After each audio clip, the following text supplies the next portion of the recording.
All right, welcome to Simple Healthy Life, where our goal is to have real, insightful conversations on topics that we find interesting.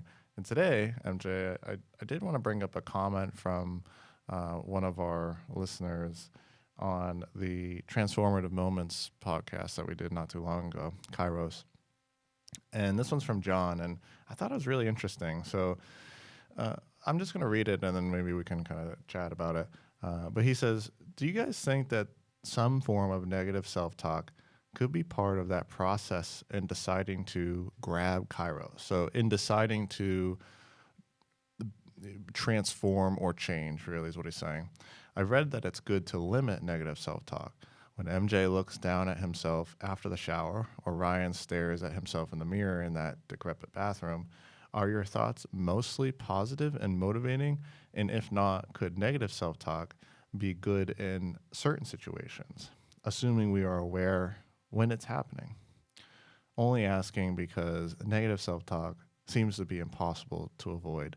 And so just for context there, for the listeners who haven't heard that podcast before, what we had talked about is both our moments, kind of like recognizing to ourselves, hey, we weren't super happy with how things were going, and we had this kind of shift in perspective, this kind of like momentary change, and that's what we kind of labeled as Kairos.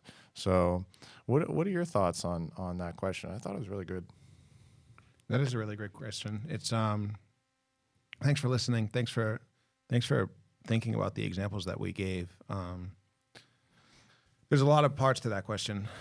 Specifically to answer your question about me in that moment, standing there in the shower, recognizing that I wanted to make a change about the way that my body was. I can remember it was actually anger. It was like that, F that. This is over for me. I'm no longer going to be playing the victim, no longer going to be living in this body that is overweight. But it was very much, post that, it was very much a positive self-talk moment. I can do this. This is F that. This is the time, and I'm going to do it.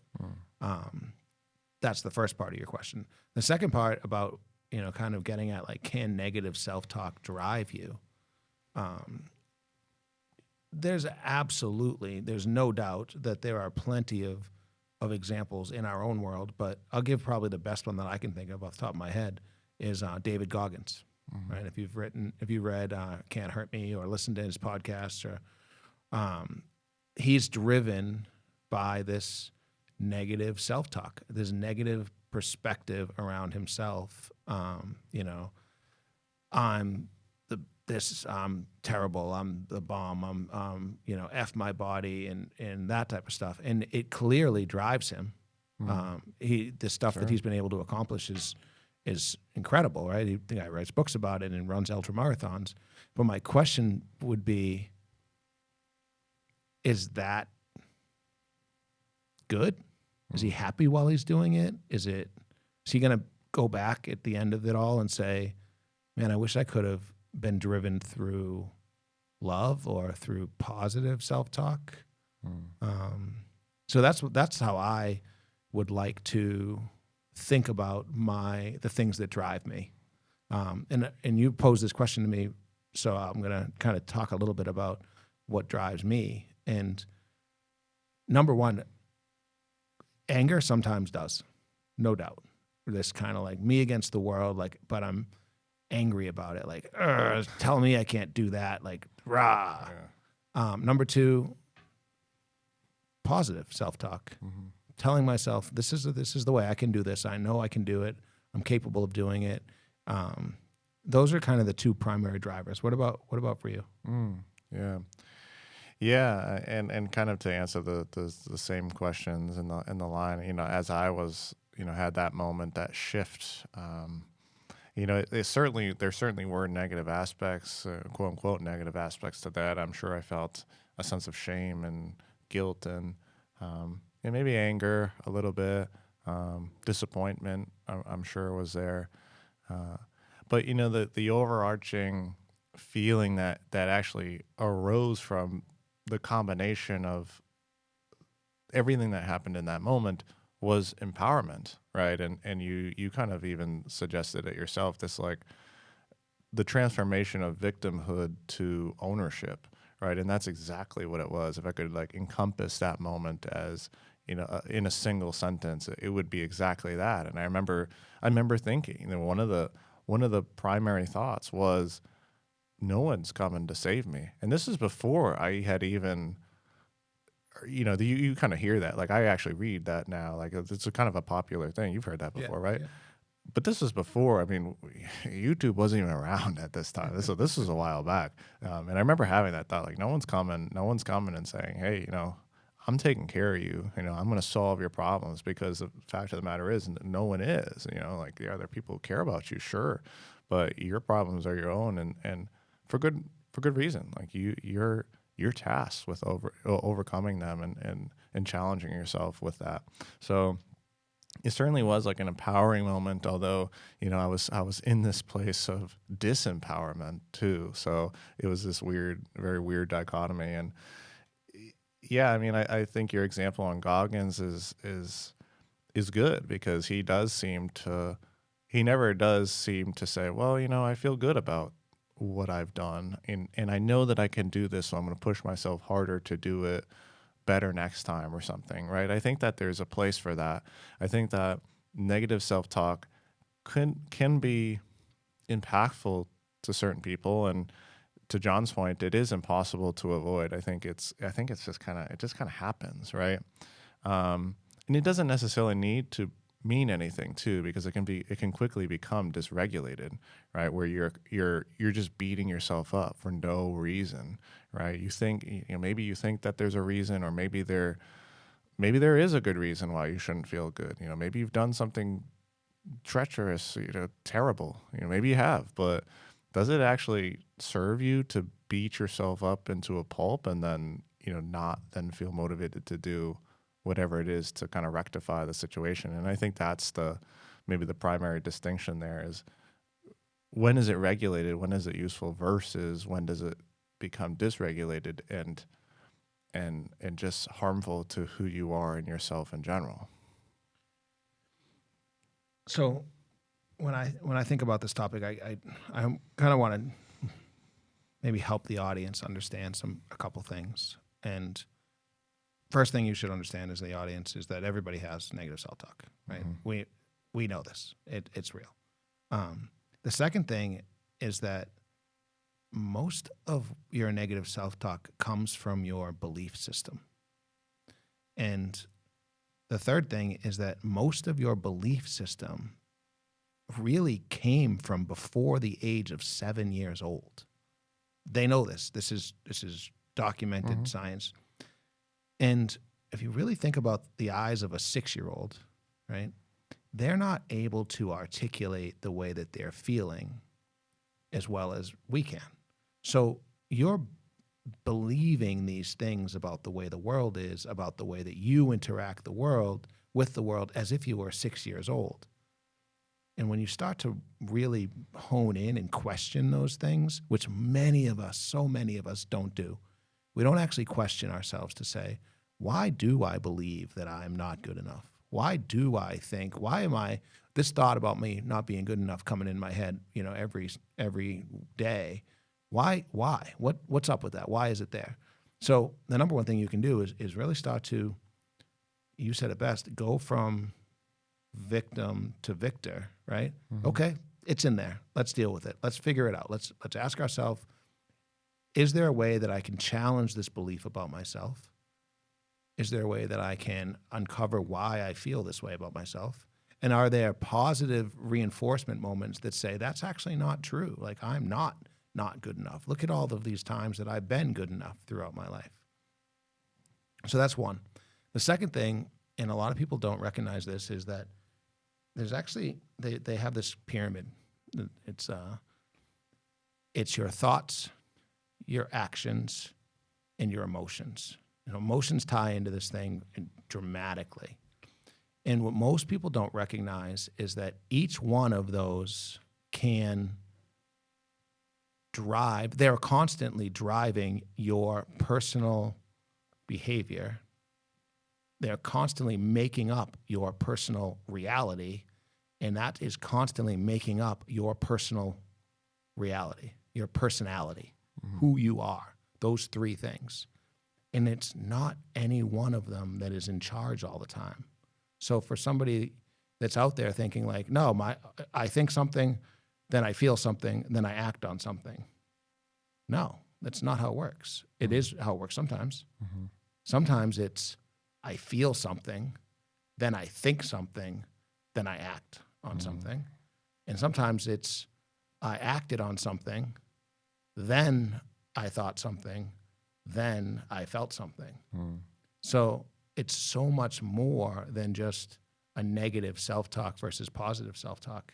It's really your entire personal reality, your entire belief system, and sitting down with it and saying to yourself, okay, I'm going to take ownership of all of the stuff that's going in there, even recognizing that maybe you're, that theory that your thoughts are not your own, right? They come from wherever, and saying to yourself, all right, this is just part of who I am. Makes sense? I know I said a ton of stuff there. Yeah, no, that it's a good way to think about it, and I like that you had mentioned, sometimes thoughts precede action. Sure, and sometimes action precedes thought, and throw the feeling variable in there too as kind of like wild card that pops up, and that's what people are challenged with a lot of the time when it comes to change and habits and whatever it might be, is that a lot of people wait for the feeling to then elicit the whatever change, whatever motivation there, but that isn't the case. It isn't the case that the feeling is going to be there in the way that you'd like it to be there. And so, I think it's such an interesting topic. I mean, it's almost so interesting that I have trouble like articulating where to go, because I kind of dislike the idea of hyper positive psychology where where we should only anticipate and the goal should be happiness, right? How many times you hear this? Well, I just want to be happy, right? Like, you just want to be happy. Wow. That's incredible. Like, good luck, because that is what other what other goal is as tremendous as that. That is a huge hill to kind of walk upon, I suppose, or hike. Happiness is a fleeting feeling in some regard, and it's great. It's great to feel that, and maybe maybe that should be part of the daily repertoire. Maybe that's what you mean. I want to feel happiness at times in a reasonable, healthy amount. But often is the case that you can't control how a day feels, but you can control what you do with the day. And so you could have the same day on repeat. You could do the exact same thing every single day, talk to the same exact people. Could be, one-to-one perfection each day, but you're probably going to feel differently just based on the nature of emotion. And so, what are those emotions then trying to tell you, right? And I think it's, I love the example of you bringing up like anger as like something that kind of drives you in some way, because commonly seen as a very negative emotion, and people will avoid that at all costs in a lot of ways. But for you found a way to use that, right?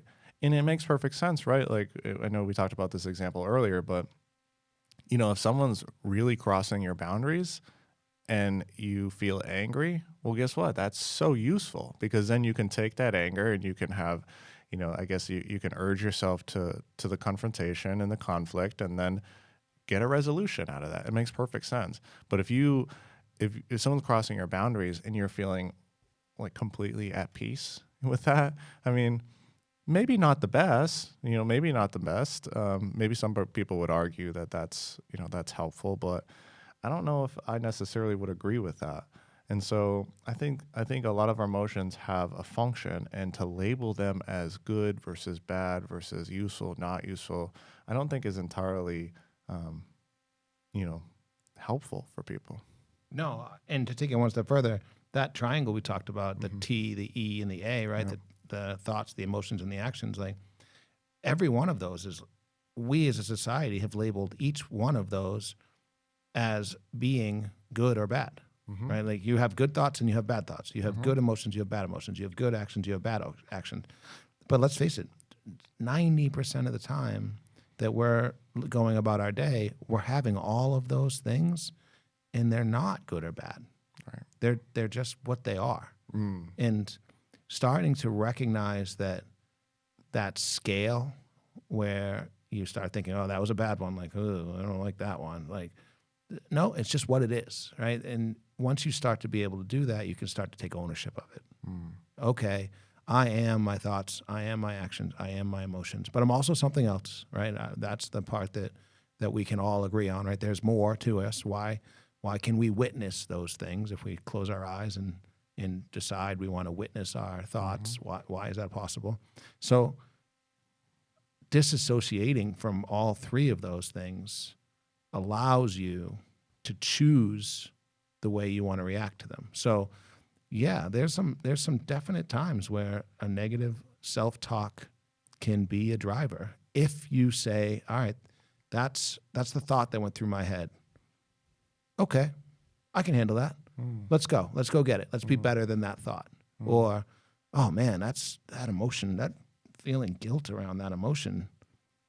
Okay, all right, I can push myself harder. I can be better. I am a little bit upset that I quit last time when I was trying to do that thing, but okay, I can do it. Not just, yeah, no, I'm pissed because I didn't do that. Right? Like, it's more okay, yep, I see you in there. I can do it. I hear you. I feel you. I can do it. Right? Does that make sense? Yeah, perfect. And actually what comes through very clearly as we kind of dissect this a little bit, and I'm so glad that we have, is that two words are jumping out for me in terms of perceived negative, positive emotions, and this is and self-talk, and these are meaning and judgment. And so, what is the meaning of this of whatever negative self-talk is happening? Because you're exactly right. We can't really control this. These things happen. It's so natural. In fact, we've thrown these figures out, but like 80% of our thoughts are negative. 95% of them are repetitive. So somewhere in that ballpark, you're experiencing hyper negative thoughts on a regular basis that you've had 100 times before, right? And so, what is the meaning of you beating yourself up because you quit the race or whatever it is, right? What is that? And so you say, wow, I'm so, I'm not, I gave up on myself, and that sucks, and I should have done better, and so on and so forth. But what is the meaning there? Is the meaning to then wallow in victimhood, or is the meaning perhaps, well, maybe I try something differently because I know that I'm capable of more, right? And when you mention, the earlier story, is that the route that our thoughts go, or do we go into this very dysregulated, I'm worthless, I'm valueless, no one likes me, I'm incapable of everything, or does that thought train then kind of take off and go, well, I can do more, I can challenge myself better, here's the actions I could do next time, and you're more productive with that. And so I think it's fair to say that there are trains of thought that can be perceived negative or positive, but both can be either destructive or maybe empowering is a good way to put it. So I think even on the thought specifically, I think there could be positive thoughts that are destructive, right? Oh, absolutely. Yeah, I couldn't agree more. I mean, there's plenty of positive thoughts that are disruptive, especially when you are associating so closely with them. Like, this is me. I'm only going to think about, X, Y, and Z. And then what happens is you fail. The negative self-talk comes in, and then you get pissed at yourself. You're mad. You're like, no, I should have done this. I told myself I was only going to think about these, that being good. And what happens is you become associated with that, and then you get down on yourself, and then you go, the cycle continues. So I think that I think the best way for me personally is to recognize that I can disassociate with both of them, right? With the thoughts and the emotions, and step back and say, okay, this is happening. This is a thing. Now, how am I going to behave? What action am I going to take? And that action might be going back up in my own mind and saying, all right, stop that, guys. This isn't for me, right? Or it could be I'm going to physically get up off the couch and go do a thing, or I'm going to stop eating the way that I was eating, and the example I gave during the Kairos. But that pause, that react, that respond, not react, I think that allows the negative self-talk, to bring it back to the very beginning, that allows the negative self-talk to be a positive driver for me. Right. Does that make sense? Yeah. The cultivation of space between the thoughts, the feelings, the emotions, to then how you react or act upon them. I think that's huge. And this is why we always say, well, you really should try meditation. You really should try journaling. You really should do these things, because whether you believe it to be true or not, you are creating space between who you think you are and who you actually are. And that's really, really important. It's a valuable tool. I think it's so interesting, so a lot of the parallels you draw between, like the positive quote unquote thoughts and the negative, quote unquote thoughts. Let me ask you a question. This is kind of interesting. Do you narrate your workings? Do you narrate your activities as you go about your day, like in your head? I mean, like the example you give, sometimes you're like, I'm feeling anger right now. Is that what you're asking? Yeah, like if you're gonna like pick up this water, do you go, I'm gonna drink some water right now, and or do you just do it? Good question. No. I'm primarily in my default mode. I'm primarily thinking about the future and the past, and no. Nope. Okay. I'd like to say otherwise, but no. I'm certainly, the majority of the time, I'm just like everybody else. I'm just in default mode, thinking about something that happened yesterday or something that's happening tomorrow.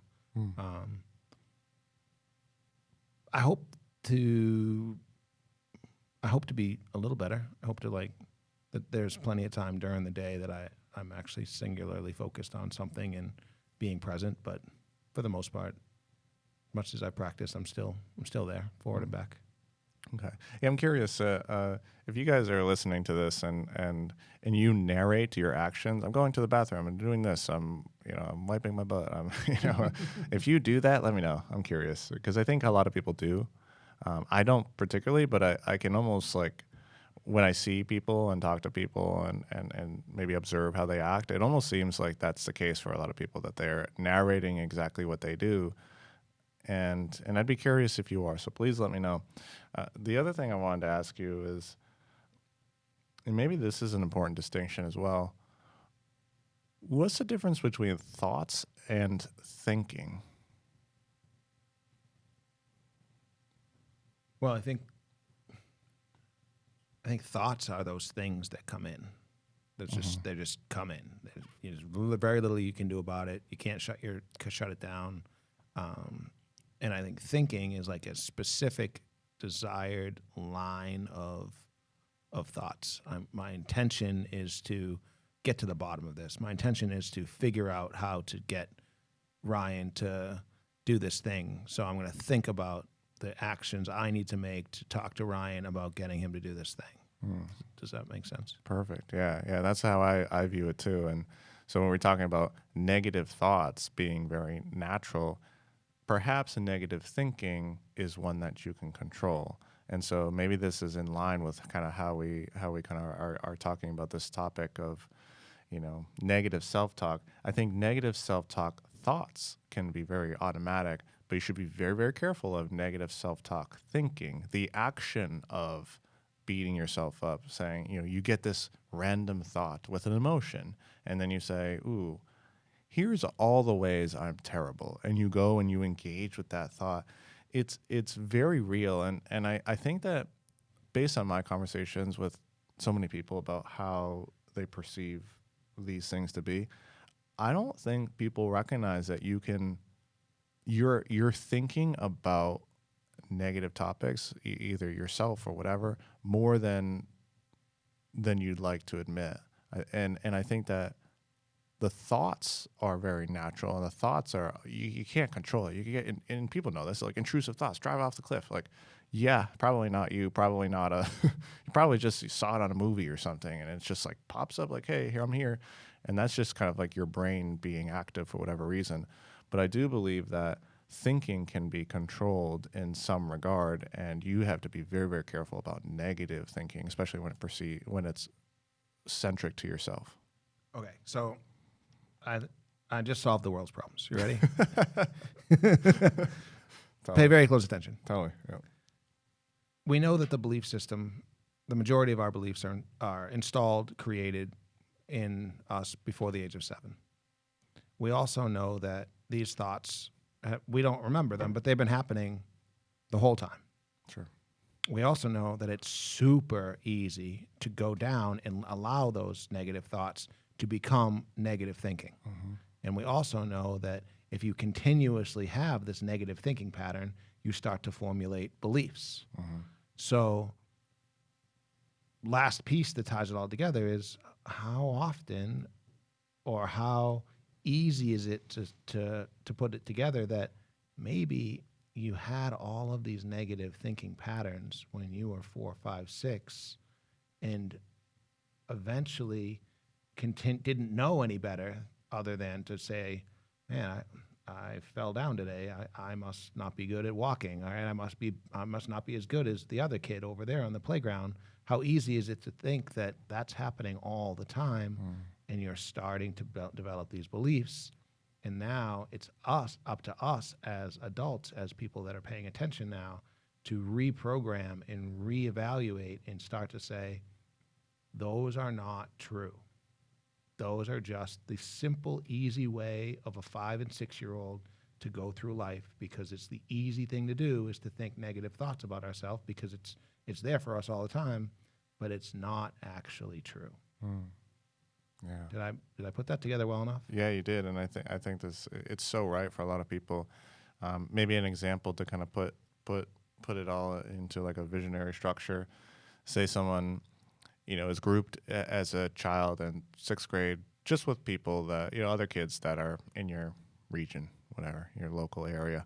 And perhaps those other kids just, for whatever reason, don't have the same interests as you.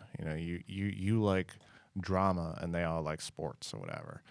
And you're forming beliefs at this age, actually. I mean, 6th grade maybe is a little bit, but I mean, you're still forming beliefs at that, throughout your whole life. But so then you start forming beliefs, I'm not like other kids. I'm not like other people. And this is very strong, and then kind of carries through many, many years. And then you get to adulthood with this same thought, the same belief, I'm not like other people. When in fact, I mean, you just kind of got unlucky. You didn't get into the classroom of kids who didn't like drama, and you are running your life, your personal realities based upon this like flawed logic of a 12-year-old, right?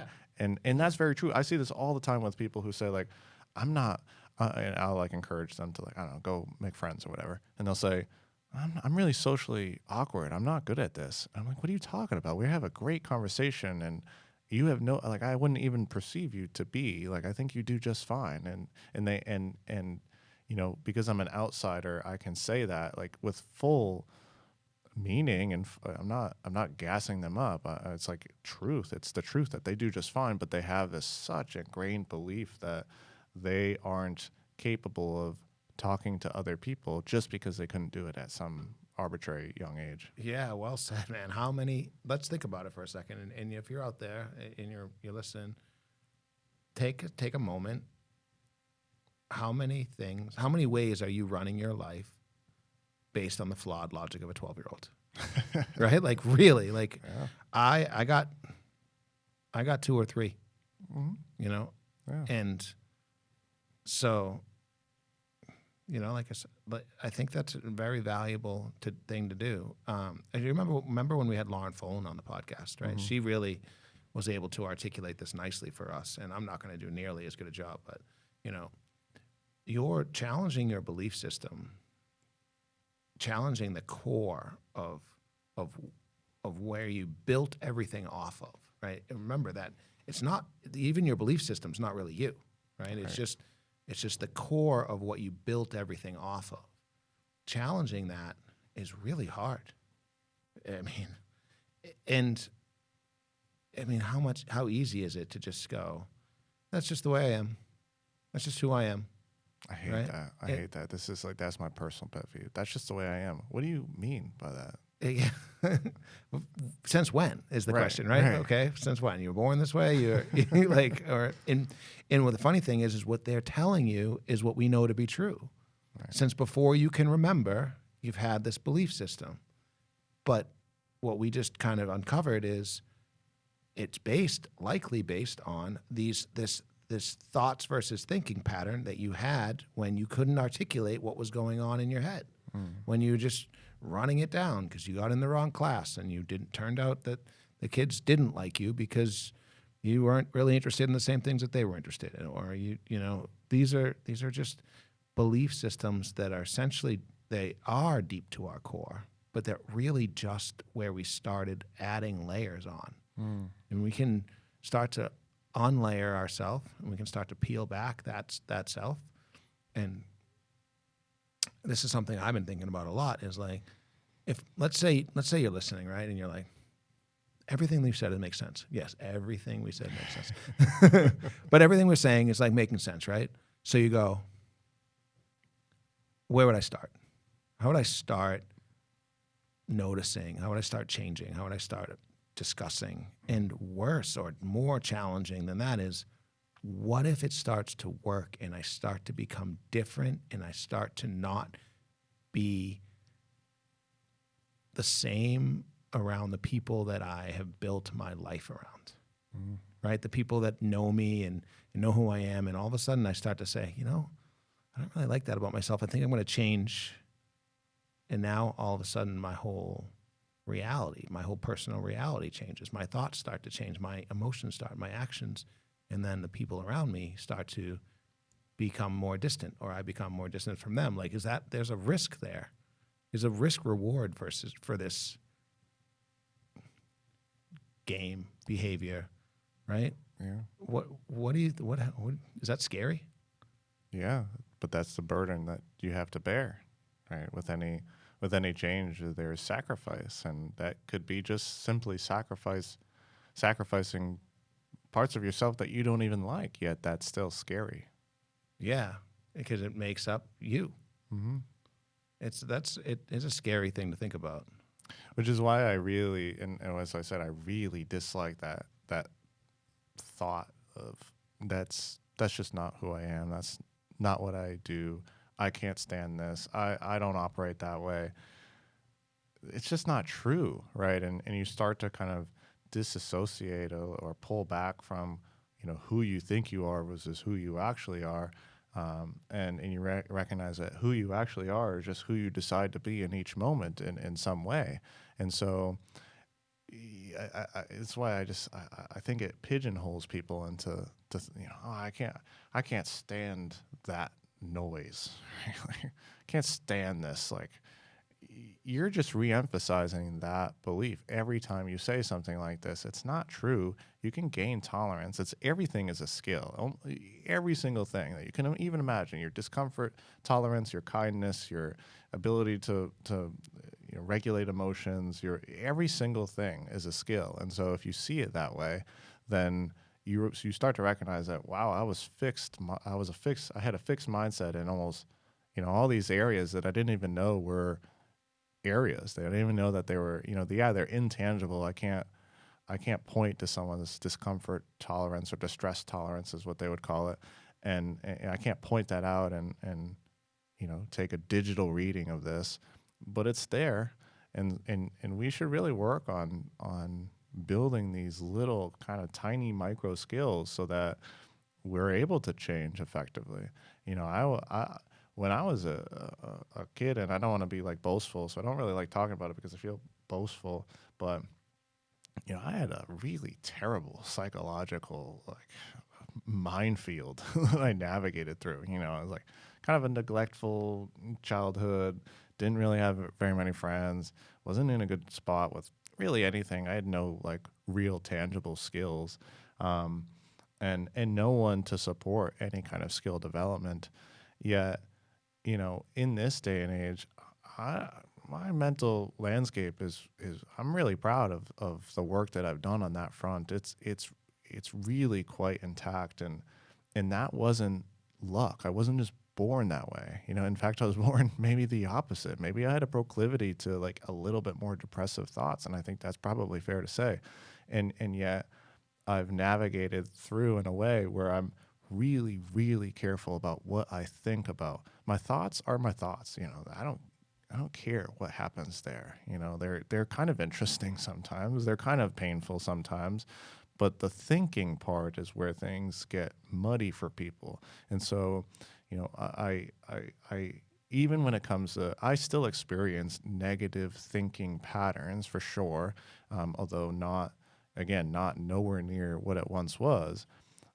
But I'm really, really careful as to like what that might mean for me. And so now this is actually, and so kind of getting to the actionable kind of advice, this might be helpful for people if you're kind of finding yourself stuck in negative thinking patterns. But anytime that I would think negatively about myself and start to beat myself up, I would attach an image to that.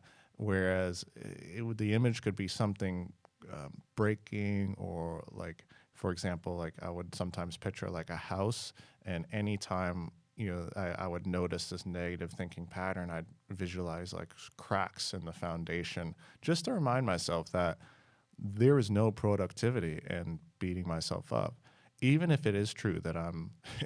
Even if it is true, some people just don't have skills and their life is a mess, and they haven't really taken advantage of their time and they've squandered opportunities. It could be entirely true. That's a reality for some people, and it was a reality for myself at certain points too. Even if that's true, there is no productivity in beating yourself up. What are you going to do about it then? Beating yourself up is like is a coping strategy in some way, a very maladaptive, negative coping strategy. It's you feeling justified about it, and it's a very dangerous habit.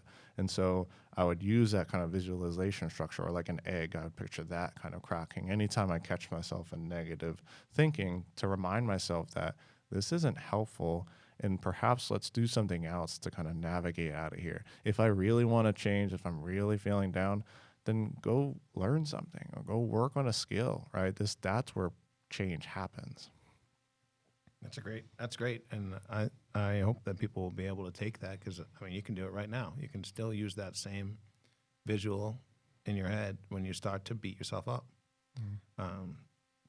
I think we've covered a lot in this podcast, and I'd love to say thank you to John for giving us this topic and allowing us to kind of go back and forth about it. I feel very much like it was nice to revisit some of the things we've thought about before. And I think that maybe if you're out there listening, maybe I'm going to try to spend a little time in reflection on some of the areas in my life that I'm pretty sure I started to believe before I could even tell you who I was, or where those layers started adding on to. Because there's some things about myself that I believe that I could certainly stand to let go. And maybe we'll do a podcast on some of those things next time. Yeah, that'd be great.